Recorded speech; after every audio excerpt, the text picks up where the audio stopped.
I went to Warsaw, and it was a fucking great decision. I didn't want to go back to Australia. I never wanted to go back to Australia since the lockdowns. You know, a lot of the lockdowns have fucking destroyed that place. Set it back 20 years, as I've discussed before. It's not, although I do know guys who've had small businesses there that have been fucking bankrupted from the lockdowns, like they're fucked now. But it's not just from a financial standpoint. It's not just a financial standpoint where you can't really buy in the property market there. It's extremely difficult if you're a normal person. It's not just that as a business trying to make money there, it's very difficult. I was paying 43% tax plus 10% GST, so over 50% of my money was going on tax when I lived there. I paid over $1 million taxes in 3 years there. So it's not just that it's very difficult to get ahead, like financially. It's difficult to get ahead if you're running a business. The taxes there are astronomical, and you get very little for your tax money. You have an issue when you have to go to like the medical services there, and they're fucking terrible.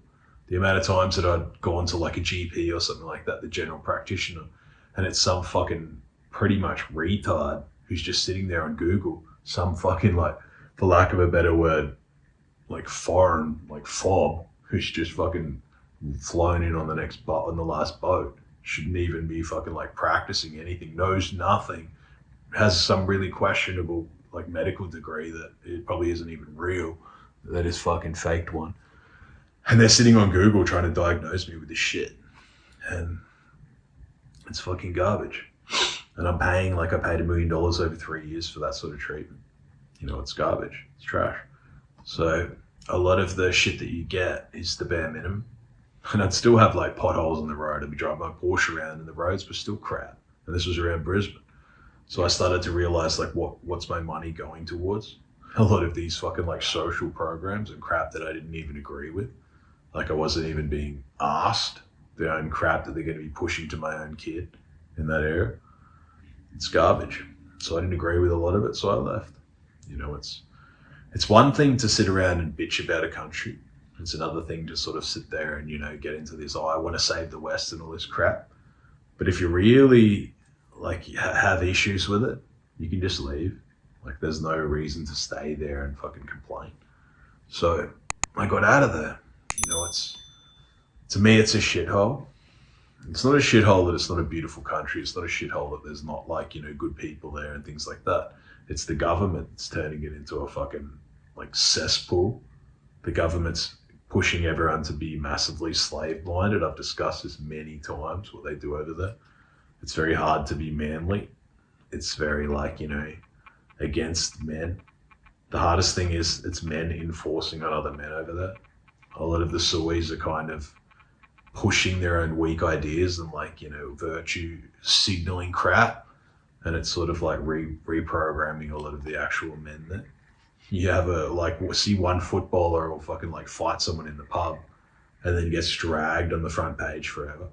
Like any sort of masculine behavior, you know, footballers fight, like men fight. A fight is not the fucking like the end of the world. See, a lot of people are trained now that a fight is like some shit that's on in America where it's fucking like, you know, do or die. It's to the death, people pulling guns and knives and all this shit out. A fight used to be just a fist fight, and fist fights in Australia and things like that, they're incredibly common. But now, a lot of that sort of aggression and things like that, it's just painted as something that's just completely toxic. And it's not. You know, it's not toxic that footballers fight. It's not toxic that footballers are like, you know, boisterous and do shit. Maybe they fuck girls and do stuff like that's normal. You know, but then a footballer will do something like that and just get dragged for fucking like months and probably even kicked out of the team that they're in. It's very fucking ridiculous.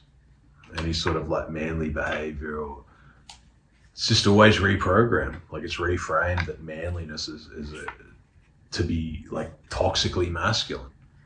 You know, it's not manly to even look after your own family. You know, a lot of the discipline over there is done by the police. You know, a lot of the discipline isn't done by the man, like the father.